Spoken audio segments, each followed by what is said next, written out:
Any of you that have a agenda, you see that Henry Kelly was to speak before her on public relations. He's our director of communications and does a lot of other things, but Henry's dealing with a situation right now, and I know I don't look like Henry, and I don't have his notes.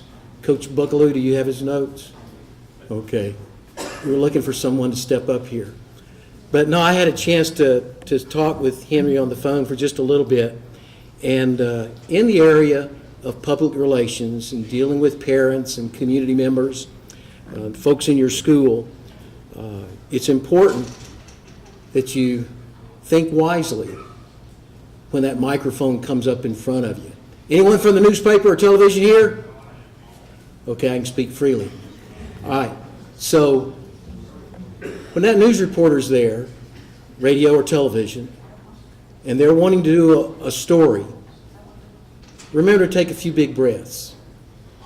Remember to talk about your area of expertise, which is the event that just happened, your sport, or your sports program. You see, that reporter is wanting to create a story, either to print or to air. And sometimes it's the things that you say that you didn't really focus on that become the focus of the story. It could be your political slant, could be a religious slant. It could be your opinion about any number of things. So it's imperative that you focus on your students, your athletes, your program, your school. For issues that extend beyond those things, that's why we pay Henry the big bucks. Refer them to Mr. Kelly, our Director of Public Relations and Communications. If you have something to say, make sure if you're talking about the referees, that it's good things to say about the referees. If it's something to say about the other coach, say good things about the other coach. Say good things about the other players. And use that old adage that if I don't have anything good to say, how does it go? Don't say anything at all, is the adage I would use when speaking with newspapers and televisions and radio reporters. Again, not to dwell on, but touch on social media.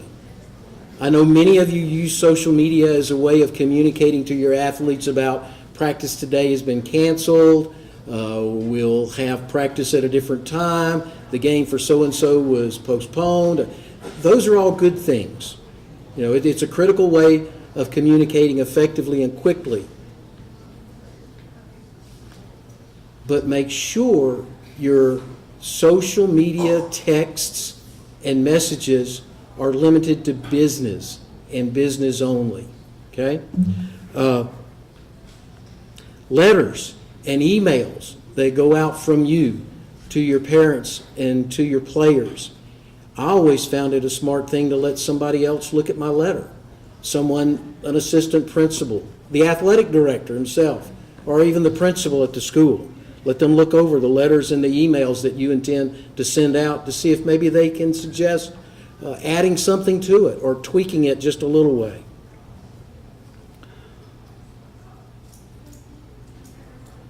One of the things that we don't often think about that deals with public relations is fundraising. You'd be surprised at some of the calls that we get from time to time in the district office about some school, some club, some team going door to door making sales and things like that. So remember, before you begin selling, whether it's candy bars or t-shirts or whatever as a fundraiser, there's a process for that.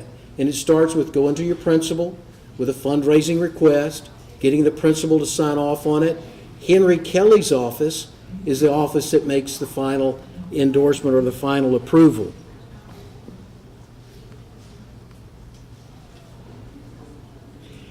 And then finally, on my list that I have here is in the event that you need to speak privately with a parent or privately with an athlete, sometimes it's a real good idea to have a quiet witness sitting in the office there with you, so that your words after that meeting are not minced or changed.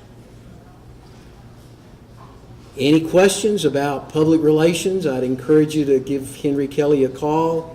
He's a great man. If you don't know him, he's first class all the way around. Let's move now to another area. It's called conflict of interest, questions and answers. In your packet, you should have a document that looks something like this. These are examples that some of us put together to help some of us stay out of trouble, okay? And it really goes back to what Mr. Chapman was talking about earlier in professional practices. There's an issue that arises from time to time. It's called conflict of interest, okay? And some of the scenarios that we've dealt with in the past that are sometimes difficult, we've included. And I'm just going to start with number 3, because those are issues that deal with coaching. Item number 3. Does a conflict of interest exist when the school's coach requires students to purchase their uniforms or shirts from him or her, or from a company that he or she benefits from financially? Let's look at the answer. Again, Mr. Chapman might say common sense, but let's see what the answer is. If an employee owns an interest in a company or is paid a salary or a commission by the company for such sales, there is a conflict of interest. Now, for teachers that are found to have a conflict of interest and persist with that bad behavior, or maybe the conflict is very serious on the front end, Mr. McGinnis, doesn't that call to question their teaching certificate? You report it to professional practices. So this is very important, especially to teachers that are here in the room, as well as coaches. So let's listen to all of these. Number 4, a swimming instructor who is not an employee of the school, but is hired by parents to give students swimming lessons, is hired by a school to be a swim coach. What just happened? He became an employee of the school, right? Or she. Is there a conflict of interest if students who are on the school's swim team are also paying for swim lessons given by the coach? Let's look at the answer. Once the swimming instructor is hired by the school as the swim coach, he or she becomes a public school coach. The excerpt below comes from a ruling on from the Ethics Commission. Once a public school teacher or coach is not prohibited from privately tutoring or providing supplemental instruction to public school students, or from offering private summer programs to students. Now listen, provided that the students tutored or instructed or offered the programs are not students in or on the teachers or the coaches' classes or group instruction, sports tryouts, or sports team at the time of the tutoring and instruction is offered. So this is all about seasons, and your work with that student cannot overlap. Okay? I know we have some travel club coaches. It's important that travel club not overlap with your school work with these kids. I want to apologize for the format. Something happened in emailing this document from one place to another, and the formatting changed on the back. But the next item, a school's volleyball coach is not an employee at the school except for the volleyball position that he or she holds and performs after the school day. That sentence is a little awkward because it says she's not an employee. But if she's a coach, what is she? She's an employee.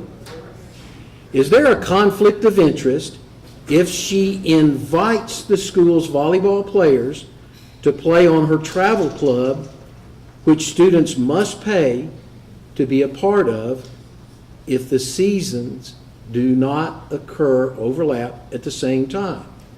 So again, there's a couple of things here. One big word in that, she invites the school volleyball players. Now, coaches, it's important to have witnesses. It's important if you invite people to be a part of your travel ball or extras after school pay to play program. It's important that an invitation is an invitation. And that's what it means. That's why it's good to have witnesses and it's good to have things in writing. Because sometimes students will hear an invitation as, the coach said I need to do this if I expect to play next year. So that word invite is real important, and it's important that it really be an invitation. But again, the same standard or the same principle holds true there. As long as there's not an overlap of the seasons or the practices, then there's not a conflict of interest. The next item.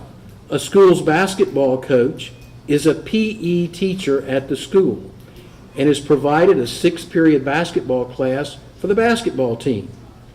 Is there a conflict of interest if he or she invites, there's that word again, invites the school's basketball players to play on his or her traveling club team, which students must pay to be a part of if the seasons do not occur or overlap at the same time? The answer is hidden in the question. It's not just the basketball players. Who else is affected by this employee? Every every student in that PE program. You get it? So that teacher is going to be teaching PE all year long.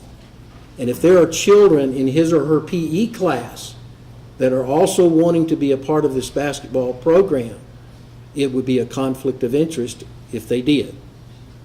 You follow me? Okay. A school's baseball coach is a math teacher. Okay, again, this is mixed up with teaching math children and coaching. Performs his or her basketball coaching duties after the school day. Is there a conflict of interest if he or she invites the school's baseball players to play on his or her traveling club team, which students must pay to be a part of if the seasons do not occur or overlap at the same time? This is a very similar scenario to the one above it. So we're not only concerned with the baseball players that are paying and the seasons that overlap, we're also looking at how many of these math students want to pay to be part of the travel team. Because if they pay their teacher to be part of his or her travel team, there's a conflict of interest. Essentially, the ethics committee looks at things like, commission looks at things like this. And Mr. McGinnis, you straighten my arrow if it's crooked. If you have a student paying you money that's in your math class for whatever, or in your PE class for whatever, then there's a possibility that you might treat that youngster whose family's paying you different and give that youngster extra grace over those that are not. Is that a fair statement, Mr. McGinnis? Okay. All right, let's look at the last shaded item there. A school's basketball coach tells his or her players at the end of the season that it is important for them to maintain and continue to improve their skills. The coach went on to say that he or she expected all of the players to sign up to play in his or her traveling club. The fee to play is $100 a month. The issue here is that word invite you don't see anywhere. There's a conflict of interest when you're meeting with children at school during the school day and you're basically telling them you need to be part of my pay-to-play, travel club, whatever it is. It's lost the invitation. So there's a conflict of interest.